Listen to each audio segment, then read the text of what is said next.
քաղաքացիական պայմանագիր կուսակցության վարչության անդամ, Ելք դաշինքի անդամ, ազգային ժողովի պատգամավոր Նիկոլ Փաշինյանը։ Բարև ձեզ, պարոն Փաշինյան, շնորհակալ եմ մեր հաղորդությունելու համար։ Օրվա թիվ 1 լուրը Հովիկ Աբրահամյանը հայտարարեց, որ դուրս է գալիս հանրապետական կուսակցությունից։ Դուք հավանական համարում եք պարոն Աբրահամյանի գործունեությունը ընդդիմադիր դաշտում։ Ես կարծում եմ նախ ինչ-որ տեղի ունեցել անսպասելի չի, որովհետև դեռևս համադրական փոփոխությունների փաթեթիկ քննարկման ժամանակ ազգային ժողովում ունեցած իմ ելույթում ես խոսել եմ Հովիկ Աբրահամյանի եւ Սերժ Սարգսյանի հակամարտության մասին, այդ հակամարտությունը դրանից առաջ էլ իր տեղն ուներ եւ կապված էր դա Տիգրան Սարգսյանի կառավարության հրաժարականի հետ, իսկ ընդհանրապես հետաքրքիր կլինի Հովիկ Աբրահամյան ընդդիմադիրին տեսնել քաղաքական դաշտում։ Մեր քաղաքական խնդիրն է ոչ միայն Հովիկ Աբրահամյանին, այլև Սերժ Սարգսյանին տեսնել քաղաքական դաշտում եւ նրանց բոլոր քաղաքական համախոհներին եւ թիմակիցներին, այո, ընդդիմադիր դաշտում տեսնել հետաքրքիր կլինի նրանց տեսնել ընդդիմադիր դաշտում, ինչպես են նրանք գործում այդ դաշտում եւ մենք հենց մեր դաշինքը քաղաքական իր խնդիրը հենց այդպես էլ ձևակերպում է, այնպես որ հույս ունենանք, որ նաեւ առաջիկայում Սերժ Սարգսյանին, Գալուստ Սահակյանին եւ մյուս հայտնի դեպքերին դեռ ընդդիմադիր դաշտում կտեսնենք։ Պարոն Փաշինյան, եթե Հովիկ Աբրահամյանը ցանկություն հայտնի գործակցելու ձեր դաշինքի կամ ձեր դաշինքի անդամ կուսակցությունից որևէ մեկի հետ դուք նրա հետ համագործակցության եզրեր տեսնում եք։ Ինչ նկատի ունեք գործակցություն։ Օրինակ պարոն Հայրիկյանը հայտարարել էր, որ անգամ Հովիկ Աբրահամյանի հետ է պատրաստ գործակցել հանուն Ես կարծում եմ շատ հետաքրքիր զույգ կլինի պարոն Հայրիկյան Հովիկ Աբրահամյան քաղաքական զույգը։ Ես կարծում եմ, որ բավականին համարժեք քաղաքական զույգ է։ Խոսքը ձեր մասին առաջիկա ընտրություններում։ Գիտեք, ընդհանրապես ես զարմանում եմ, որ ասենք մեզ հրավիրում են արդեն այս ստուդիայում կարծեմ այս խոսակցությունը առաջին անգամը չէ, ու հարցնում են Հովիկ Աբրահամյանի մասին, Սեյրան Օհանյանի մասին, Գագիկ Ծառուկյանի մասին, մենք կարծում ենք, որ հակառակը պետք է լինի, Հովիկ Աբրահամյանին հրավիրեք եւ հարցրեք Ելք դաշինքի մասին, այսինքն ես Հովիկ Աբրահամյանի մասին իմ քաղաքական գործունեության ընթացքում այնքան բան եմ ասել, որ կարող եմ արդարացիորեն ակնկալել, որ դուք այդ կապակցությամբ ինձ հարցեր պիտի չունենաք։ Շատ լավ, համարենք սպառված համագործակցության եզրեր չեք տեսնում Հովիկ Աբրահամյանի հետ։ Ինչ կասեք Ժառանգություն կուսակցության հետ, հաշվի առնելով, որ Ժառանգությունը դեռ վերջնական հայտարարություն չի արել գործակցելու առումով։ Տեսեք, մենք մեր գործունեության առումով հայտարարություն ենք արել եւ ասել ենք, որ հնարավոր ենք համարում ընդդիմադիր գաղափարակից ուժերի հետ միավորումը եւ այդ ուժերի ընդգրկումը մեր Ելք դաշինքում, այնպես որ այս հարցով մենք մեր դիրքորոշումը արտահայտել ենք։ Հիմա Ժառանգությունը պետք է իր դիրքորոշումը արտահայտի, որից հետո մենք նկատում եմ քննարկումներ կան, պարոն Փաշինյան, այս պահի դրությամբ։ Ձեզ գաղտնիք չի, որ առաջին օրից էլ Ելք դաշինքի ձևավորման Ժառանգության հետ քննարկումներ եղել են եւ այդ քննարկումները հանգեցրել են նրան, որ մասնակից 3 ուժերը որոշել են դաշինք ձևավորել, Ելք դաշինքը, բայց ելի հուշագրի տրամաբանությունից է, որ այն պահին, երբ որ մենք արձանագրենք, որ Ժառանգության մեր գործընկերները ցանկություն ունեն Ելք դաշինքի մաս դառնալ, մենք բնականաբար դա կքննարկենք։ Ինչ հարցի շուրջ է, որ ընդհանուր հայտարարի չեք գալիս, որ այսքան երկար է տևում այդ բանակցությունները Ժառանգության հետ։ Գիտեք, մենք այնպես չի, որ առաջին խնդիրը հետեւյալն է, թե Ժառանգությունը ինքը իրեն ինչպիսի ֆորմատներում է տեսնում։ Այդ հակասությունը կամ այդ անհամաձայնությունը հիմնական առանցքը հրապարակային է եղել։ Ժառանգությունը ըստ նաև իրենց հայտարարությունների իրենց տեսնում է ընդարձակ տարբեր ֆորմատների մեջ, Ելք դաշինքը չի տեսնում իրեն այդպիսի ընդարձակ ֆորմատների մեջ, որովհետև Ելք դաշինքը ինքը քաղաքական բևեռ է ձևավորում եւ ինքը չի կարող իրեն այլ դիրքի մեջ դնել։ Հիմա եթե Ժառանգության մեր գործընկերները հետաքրքրված են մեր օրակարգով, մենք բնականաբար հասկանալիորեն կարող ենք եւ պատրաստ ենք այդ հարցը քննարկել եւ բնականաբար չեմ կարծում թե մենք որևէ արհեստական խոչընդոտ կունենանք, բայց հիմա քննարկումները այնպեսի տեղ են հասել, որ ժառանգության մեր գործընկերները պիտի որոշեն, բայց ելի եմ ասում հիմնական ոչ թե անհամաձայնության, այլ տարընթերցման առանցքը հետևյալն է, որ ելքդաշինքը, տեսեք այսօր մամուլում գրում են տարբեր բաներ, ասում են ելքդաշինքը կմիանա այս ինչին կամ հարցականով, ելքդաշինքը կմիանա այս ինչին, ելքդաշինքը կմիանա այն ինչին, ելքդաշինքը չի ձևավորվել, որ ինչ որ մեկին միանա։ Ձեզ համար սկզբունքային է դա ձևակերպումը դուք։ Չէ, ձևակերպումի մասին չեմ ասում, ոչ թե ով միանա, բայց դաշինքը, այսինքն մեր քաղաքական գործունեության հուշագիրը չեն կարդում։ Այնտեղ ի՞նչ է գրված։ Գրված է, որ Լուսավոր Հայաստան կուսակցությունը, Քաղաքացիական պայմանագիր կուսակցությունը, Հանրապետություն կուսակցությունը ստորագրում են սույն հուշագիրը համատեղ քաղաքական գործունեություն ծավալելու վերաբերյալ։ Այսինքն մենք չենք ասել միավորվում ենք ուրիշի հետ համատեղ, մենք իրար հետ ենք համատեղ քաղաքական գործունեություն ծավալում եւ այն քաղաքական ուժերը, ովքեր պատրաստ են միանալ այդ հուշագրին կամ չմիանալ, ստորագրել այդ հուշագիրը, իրենց մաս դարձնել այդ հուշագրի եւ այդ ուժերի շուրջ կլինի կոնսենսուս, նրանք կդառնան ելքդաշինքի լիարժեք անդամ։ Այնպես որ ես կարծում եմ, որ մենք պետք է իրավիճակը ճիշտ հասկանանք, որ մենք որոշակի գաղափարների, սկզբունքների եւ նպատակների շուրջ ենք ձևավորվել եւ մենք ունենք մեր առաջադրված խնդիրները, այդ առաջադրված խնդիրները դեռևս դեկտեմբերի 12-ի հուշագրի ստորագրման արարողության ժամանակ բարձրաձայնել ենք, 2 օր առաջ տեղի ունեցած, 3 օր առաջ տեղի ունեցած ելքդաշինքի առաջին համաժողովի ժամանակ բարձրաձայնել ենք եւ այդ process-ը պետք է այդ բոլոր հարցերի պատասխանները տա։ Եվ մենք հույս ունենք, որ ժառանգության մեր գործընկերները այնուամենայնիվ իրենք կհստակեցնեն այդ դիրքորոշումը եւ մենք հնարավորություն կունենանք անդիմադիր քաղաքական բևեռի շրջանակներում համատեղ քաղաքական գործունեություն ծավալել։ Տեսեք, պարոն Փաշինյան, նույն ժառանգության օրինակով խոսեմ, Արմեն Մարտիրոսյանը նշում է, որ Վարդան Օսկանյանը մարտի 1-ի հրահանգը կրակ բացելու հրաման տվողների ցանկում չի եղել։ Զարուհի Փոստանջյանը հայտարարում է, որ եթե Վարդան Օսկանյանն եւ Սերյան Օհանյանը ներողություն խնդրեն մարտի 1-ի կատարվածի համար, համագործակցության եզրեր հնարավոր է գտնել, եթե ոչ։ Ձեր տեսակետն ինչպիսին է։ Զարուհի Փոստանջյանը ճիշտ է ասում։ Դուք համամիտ եք նրա հետ, եթե նրանք ներողություն խնդրեն, համագործակցեք։ Ախր ես իսկապես զարմացած եմ, որ կարծում եմ գոնե մենք քաղաքացիական պայմանագիր կուսակցությունը, մի կուսակցություն, որի գործունեությունը հրապարակային է։ Այսինքն այդ հարցերի պատասխանը ես այս ստուդիայում, ուրիշ ստուդիայում, ելույթներում հրապարակային մի քանի անգամ տվել եմ այդ հարցերի պատասխանը։ Եվ ամեն անգամ, ասենք ինչ ենթադրենք, ասենք երկուշաբթի, հրավիրել ինձ հարցնել Վարդան Օսկանյանի մասին։ Ես պատասխանեցի։ Եթե Վարդան Օսկանյանը եւ Սերյան Օհանյանը Ես ինձ չեմ պատկերացնում Վարդան Օսկանյանի հետ համատեղ քաղաքական գործունեություն ծավալելիս։ Նրանց ում հետ պատկերացնում եմ, դա չի նշանակում, դուք գիտեք, որ նրանց ում հետ պատկերացնում եմ համատեղ քաղաքական գործունեություն ծավալելիս, նրանց հետ համատեղ քաղաքական գործունեության հուշագիր ենք ստորագրել, մենք մեր կուսակցությամբ։ Այսինքն ում հետ համատեղ քաղաքական գործունեության հուշագիր չենք ստորագրել, կամ իրենք չեն պատկերացնում համատեղ գործունեություն մեզ հետ, կամ մենք չենք պատկերացնում իրենց հետ համատեղ գործունեություն։ Շատ լավ։ Անդրադառնալով տեսախցիկների հարցին, պարոն Փաշինյան, գաղտնիք չէ Դավիթ Հարությունյանը հայտարարեց, որ համապատասխան միջոցները բարձրում չեն բավականացնում եւ հնարավոր է, որ ընտրատեղամասերում տեսախցիկներ չլինեն։ Ձեզ համար սա համոզիչ փաստարկ է եւ ընդհանրապես ակնկալիք ունեք, որ առաջիկա ընտրություններում այնուամենայնիվ տեղամասերում լինի այդ մեխանիզմը վերահսկողության։ Դե գիտեք, այդ քննարկումների, այդ համաձայնությունների փաթեթի վերաբերյալ ես իմ տեսակետը արտահայտել եմ եւ այդտեղ ընդհանրապես այդ համաձայնությունների մեջ շատ անեկդոտային կոմպոնենտներ կան։ Հիմա ընդունել ենք օրենք, որը դեռ պարզ կլինի այդ օրենքը, եթե փող տան, փող ճարվի օրենքը ուժի մեջ կմտնի, եթե փող չճարվի օրենքը ուժի մեջ չի մտնի։ Բայց հիմա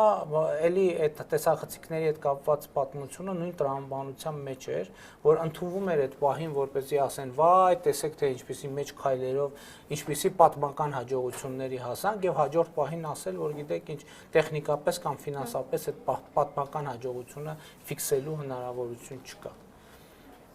Պյոտր Սվիտալսկին օրինակ Եվրամիության պատվիրակության ղեկավար դեսպանը հայտարարեց այսօր բավական լավատեսությամբ, որ սպասում է նոր որակի ընտրություն առաջիկայում եւ որ քաղաքացիների շրջանում կվերականգնվի վստահությունը դեպի ընտրական այս գործընթացը։ Դուք այս լավատեսությունը կիսում եք։ Գիտեք, ես մենք ընդհանրապես կարծում ենք, որ նոր որակի ընտրություն անցկացնելու համար պետք է նոր որակի ընդդիմություն նաեւ կարևոր ոչ բավարար, բայց անհրաժեշտ կոմպոնենտներից մեկն է եւ մենք այսօրվա քաղաքական գործունեության ամենակարևոր առանձնահատկություններից մեկն է, որ մենք փորձում ենք հենց այդ նոր որակի ընդդիմությունը ձևավորել եւ մինչեւ հիմա մեր արած քայլերը կարծես թե այդ ուղղությամբ հաջող են ստացվում։ Այո, եթե ժողովուրդը հստակ տեսնի եւ լինի ինստիտուցիոնալ ընդդիմություն իր կառույցներով, իր լծակներով, մենք կարողանանք իսկապես ընտրություններով էական փոփոխություններ մտցնել եւ բեկում մտցնել Հայաստանի քաղաքական կյանքում։ Իհարկե, երբ որ այս process-ի եւ այս գաղափարի աջակիցները շատանում են, դա միայն ավելացնում է լավատեսությունը։ Այս պահին իհարկե մենք չենք կարող ասել, որ այդ հավասարակշռությունը կամ լավատեսների եւ հոռետեսների ուժերի հարաբերակցությունը այնպիսի հոգուտ լավատեսների է, բայց համենայն դեպս ու դա պատճառ ունի, մարդկանց տառապանքը փորձ ունի, բայց մենք հիմա նաեւ մեր խնդիրը դա է, մենք մեր համաժողովում էլ մեր առանցքային միտքը հետեւյալն է, այո, մենք պետքա մարդկանց ներշնչենք, կարողանանք մարդկանց համոզել, որ գնալ ընտրական տեղամաս եւ քվեարկել ընդդիմության օգտին, դա գործողություն է, որը ունի իրական եւ ռեալ քաղաքական իմաստ։ Դա ոչ թե բարոյական քայլ է, ուղղակի կամ ոչ թե հուսահատ քայլ է, ոչ թե ուղղակի քայլ է, որը նույնիսկ իմաստ չունի անել, այլ դա քայլ է, որից կախված է հետագա ողջ քաղաքական գործընթացը։ Ինձ համար միանշանակ է, որ հետագա ամբողջ քաղաքական գործընթացը կախված է ժողովրդի կամ արտահայտությունից, ինչ են իրենք ուզում։ Որովհետև ուրիշ բան է, երբ որ մենք փողոցում հանդիպում ենք եւ մարդիկ ասում են, գիտեք, մենք էս ենք ուզում, էս ենք ուզում, էս ենք ուզում, էս ենք ուզում, մենք այդ մարդկանց ասում ենք, գնացեք տեղամաս, ձեր այդ ձևակերպած ցանկությունը ձևակերպեք քվեարկության միջոցով, եւ եթե կպարզվի, որ եւ ձեր քվեարկության եւ բանավոր հայտարարության բովանդակությունը համընկնում են, մենք պատասխանատու ենք, որ ձեր ցանկությունը կդարձնեն քաղաքական իրողություն։ Այսինքն իրականում ընտրությունները տեսախցիկ չի, տեխնիկական միջոց չի, չնայած դրանք շատ կարևոր են, շատ կարևոր։ Ավելի ընտրությունները մեզ համար առաջին հերթին քաղաքական բովանդակություն է եւ քաղաքական հեռանկար, քաղաքական տեսլական։ Եթե մարդու մեջ այդ քաղաքական տեսլականը վստահություն առաջացրեց, ընտրողի մեջ վստահություն առաջացրեց, որ սա մի քաղաքական տեսլական է, որի օգտին արժե քվեարկել, այո, մենք կունենանք ուրիշ որակի ընտրություններ, որովհետև ընտրությունների որակը միշտ ընտրությունների որակի անկյունակարային սյուներից մեկը քաղաքացիների ակտիվությունն է եւ քաղաքացիների քաղաքական դիրքորոշումն է։ Պարոն Փաշինյան, ձեր տեսակետներից մեկն այն էր, որ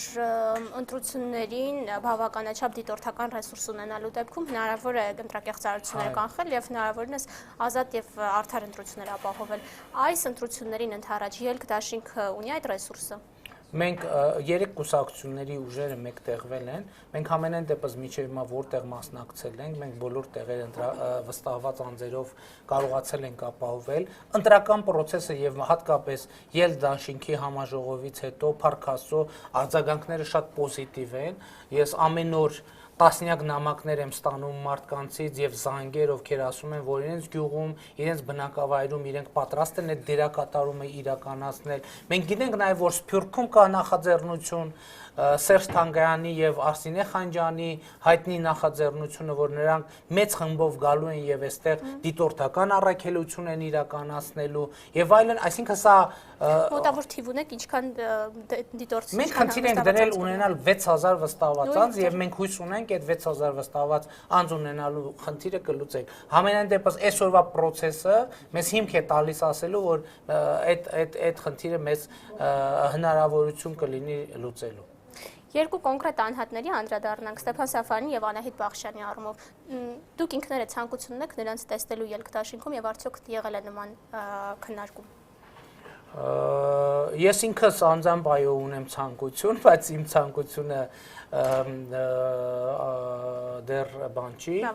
բավական չէ, դեռ պետք է հասկանալ արդյոք նրանք ունեն նման ցանկություն եւ պետք է հասկանալ թե այդ ցանկությունները կոնկրետ քաղաքական ինչ բովանդակային տեսք պետք է ստանա, արդյոք այդ գաղափարները եւ պատկերացումները համահունչ են թե համահունչ չեն։ Դեռ քննարկում չի եղել, պարոն Փաշինյան։ Գիտեք, քննարկում որպես այդպեսին չի եղել, բայց եղել են որոշակի խոսակցություններ, բայց ես մինչև այս պահը համենայն դեպս որևէ այդպիսի շատ կոնկրետ ազդակ չեմ ստացել, որ ձեր նշած գործիքները երբ դաշինքի հետ ընտրություններին մասնակցելու ինչ ասցի գործիչները ելք դաշինքի հետ ընտրություններին մասնակցելու ներողություն եմ խնդրում թե ընտրություններին մասնակցելու ցանկություն ունեն։ Ես անձամբ երկուսի նկատմամբ էլ շատ մեծ հարգանք ունեմ եւ եթե պարզվի որ մենք կարող ենք այդ ձեր ասած թեման գործնականացնել եւ շատ կոնկրետ արդյունքների հասնել, ես դրանից միայն կուրախանամ։ Հիմա անդրադառնանք ելք դաշինքի համաժողովին ձեր հնչեցրած այն տեսակետին, որ Սերժ Սարգսյանն ընտրությունները կեղծում է, որպեսզի բանանի իր մենաշնորհը պահի։ Դրանից հետո տեղեկացված եք պետեկամուտների կոմիտեն հայտարարություն տարածեց, նշելով, որ 48 ընկերություն ներկրում է բանան։ Հիմա ձեզ ուզում եմ հարցնել, պարոն Փաշինյան, ո՞րն է այն պատճառը, որ պետեկամուտների կոմիտեի այս հայտարարության նկատմամբ դուք հավատ չունեք։ Ունեք որևէ փաստեր, որոնցով կարող եք ապացուցել, որ իրականում բանանի շուկայում դեռ մենաշնորհ կա։ Գիտեք, տեսեք, ամբողջ խնդիրն այն է, որ պաշտոնական տվյալներով Հայաստանում, եթե նայենք, ներկրողները միշտ էլ մեկից ավել են եղել։ Ես օրինակ հարցումներ ունեմ կառավարության ուղղված, թե ովքեր են բանան ներկրում կամ իրենք էլ են հրապարակում, եւ ասենք բանանի ներկրման մի հսկայական ցուցակ միշտ էլ ձեզ կարող են տալ։ Այսինքն, այսինչ է ԱՁ ներկրել է 32 կիլոգրամ բանան կամ 40 կիլոգրամ, կամ 100, կամ 200, Հայաստանում օրինակ շաքարավազի մենաշնորհ կա, թե չկա։ Պաշտոնական տվյալներով Հայաստանում 36 ընկերություն կա, որ շաքարավազի ներկրմամբ զբաղված։ Եվ ամբողջ խնդիրը հենց դրանում է, որ երբ որ մենք խոսում ենք պաշտոնական տվյալների եւ իրականության մասին, դե եկեք հիմա գնանք մտնենք խանութ եւ այդ 36 ընկերություններից որևէ մեկի ներկրած շաքարավազին տանք ինչքան է գինը, տանք ասենք մի կիլո այդ շաքարավազից տվեք, Ալեքս Գրիգի շաքարավազից մի տվեք։ Ցանկացած խանութ Հայաստանի Հանրապետությունում։ Գնանք ասենք մենք շաքարավազ ենք ուզում, բայց մեզ տվեք ծագման սերտիֆիկատը, որ մենք տեսնենք դա Ալեքս Գրիգի շաքարավազը չէ։ Հայաստանում քանի խանութ կա, որ կարող է այդպիսի ծառայություն առաջացնել։ Նույնպես եւ եկեք գնանք մտնենք խանութ։ Ասենք մեզ տվեք բանան, որը քեթերինգ գրուպը չի ներկրել։ Ձեզ չեն կարող այդպիսի բանան տալ։ Եվ հաջորդը, տեսեք, ես վերջերս պետական եկամուտների կոմիտեին հայտարարություն էր տարածել, որ ինչ որ մարդիկ փորձել են բանան ներկրել եւ խոչընդոտների են հանդիպել եւ պետական եկամուտների կոմիտեն լուծել է այդ խոչընդոտը։ Հիմա հարց ծագում է, ովքեր են որ ուզում են խոչընդոտել։ Իսկ ինչ անշանակում լուծելը խնդիրը, այդ խոչընդոտելու փորձ անողները ինչ գործողություններ են արել։ Այդ գործողությունների մեջ քրեական հանցակազմ կար թե չկար։ Քննվել է արդյոք նրանց գործողությունը, ինքնությունը, նրանց կապերը, նրանք ով են, հետո ինչ եղավ այդ մարդկանց հետ։ Հիմա ասենք օրինակ կարելի է PR ակցիա անել։ Հիմա եթե ես օրինակ փորձեմ գնամ Մոսկվայից բանան ներկրեմ, ես կարողանամ այդ բանանը ներկրել։ Որովհետև ես իմ կարգավիճակի, չգիտեմ, հրապարակայնություն էլ կապահովեմ, լրագրողների ուղեկցությամբ այդ բանանը կարողանանք ներկրել եւ կդառնամ բանանի ենթադրենք 49-րդ ներկրողը, բայց դա նշանակում այդ հարցը լուծվեց։ Պետեկամուտների կոմիտեն իր հաղորդագրությունում ձեզ առաջարկում է համագործակցել։ Այո, ես էլ Facebook-յան իմեջում արդեն հայտարարել եմ, այսօր առավոտյան ինչպես խոստացել է, ես զանգել եմ, փորձել եմ կապվել պետական եկամուտների կոմիտեի նախագահ Վարդան Հարությունյանի հետ, բայց իր ընդունանից ինձ ասացին, որ ինքը գործուղման է հանրապետությունում չի եւ կլինի 2 օրից կամ 3 օրից։ Երբ որ կվերադառնա, այս խոսակցությունը կշարունակվի, այո, ես ասում եմ, համատեղ հետաքննություն անելու առաջարկը շատ ողջունելի առաջարկ է, այս առաջարկը ընդունում եմ միանշանակ եւ մենք պետքա դետալացնենք եւ քննարկենք։ Եվ իմ մասնակցությամբ հետաքրքրության առաջին հարցը հետևյալն է. մենք պետքա պարզենք, թե այն մարդիկ, ովքեր պետական եկամուտների կոմիտեի պաշտոնական հաղորդագրության փորձել են խոչընդոտներ հարուցել բանանի ներկրման ճանապարհին, ով են այդ մարդիկ, որտեղ եւ ինչպես են փորձել խոչընդոտներ հարուցել, ինչու են դա արել եւ ինչ պատիժ է նրանց կամ ինչ գործողություն է նրանց նկատմամբ կատարվել։ Որովհետև այն տեղեկությունը, որ մամուլում գրվել է, պետական կա այդպիսի վարկած, որ պետական եկամուտների կոմիտեն ընդամենը միջնորդել է, որ այդ բանան բերած մարդուց այդ բանանը գնի այն ընկերությունը, որը մենաշնոր ունի եւ որը ենթադրաբար որի կապված փորձել են խոչընդոտներ, այսինքն այդ միջամտության արդյունքում արձանագրվել է, որ այդ մենաշնորը եւս մեկ անգամ արձանագրվել է։ Սա մամուլի որոշ հրապարակումների հետ կապված, բայց ելի եմ ասում հետևողականորեն, այո, ընդունում եմ, որպեսզի այստեղ տարընթերցում չլինի, համատեղ հետաքննություն սկսելու առաջարկը եւ հետաքննության առաջին կետը իմ առաջարկով, գուցե պետական եկամուտների կոմիտեն ավելի կառուցողական առաջարկ կունենա, ես հաճույքով կլսեմ, կքննարկենք, բայց այս պահին հետաքրքրող առաջին կետը, որը իմ կարծիքով կբացի ամբողջ շղթան, այդ հարցը պարզելուց հետո մենք կիմանանք ինչի ինչոց է, դա է, եկեք պարզենք, որտեղ այդ մարդկանց ոչ դեմքը տեսանք, ոչ անուն ազգանունները իմացանք, ոչ տեղը ժամը իմացանք, ոչ գործելու ձևը իմացանք, ոչ նրանց նկատմամբ իրականացված պատժամիջոցները իմացանք եւ այո ակնհայտ է, որ Հայաստանում կան մենաշնորհեր եւ ամենատեսանելի եւ ակնհայտ մենաշնորհները Շաքարավազի եւ Բանանի մենաշնորհներն են, բայց համաժողովում իմ ասացի,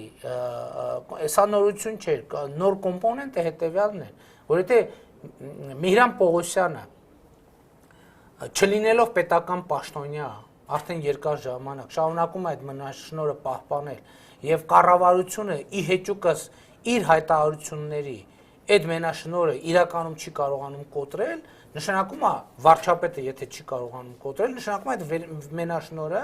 ավելի բարձր դիրքում գտնվող մարդու է, այդ բարձր դիրքում գտնվող մի մարդ կա, Կարեն Կարապետյանից դա Սերժ Սարգսյանն է, էս էր տրամաբանությունը։ Հիմա եկեք հետաքննենք, իհարկե, ոչ միայն այդ, ես ընդհանրապես այն բոլոր հարցերը, որ բարձրացրել եմ ազգային ժողովում, հիմա եթե պետական եկամուտների կոմիտեն, որևէ ուրիշ կոմիտե, ոստիկանությունը, դատախազությունը, հատուկ քննչական ծառայությունը պարզվի, որ տենց մոտեցում կա, որ ինձ առաջարկում են ներգրավել այդ հետաքննությանը, ես ուղիղ ասում եմ հիմա հայտան բոլոր այդ հետաքննություններին, այո, ես պատրաստ եմ մասնակցել եւ մասնակցել ընդ որում մասնակցել հանրությանը տեղեկացնել, թե ոնց է ընթանում հետաքննությունը, ուր հասավ, ինչ խոչընդոտների հանդիպեց, ինչ հարցեր հիմա պետք է պարզել, այնպես որ փաթեթով մեր պետական մարմիններին ասում եմ, այո, ես բոլոր ձեր հետաքննություններին պատրաստ եմ մասնակցել, այնպես որ դուք այդտեղ խնդիր չունեք ընդհանրապես։ Շնորհակալ եմ, պարոն Փաշինյան, իմ զրուցակիցը ելք դաշինքի անդամ, քաղաքացիական պայմանագիր վարչության անդամ, ազգային ժողովի պատգամավոր Նիկոլ Փաշինյանն էր։ Շնորհակալ եմ։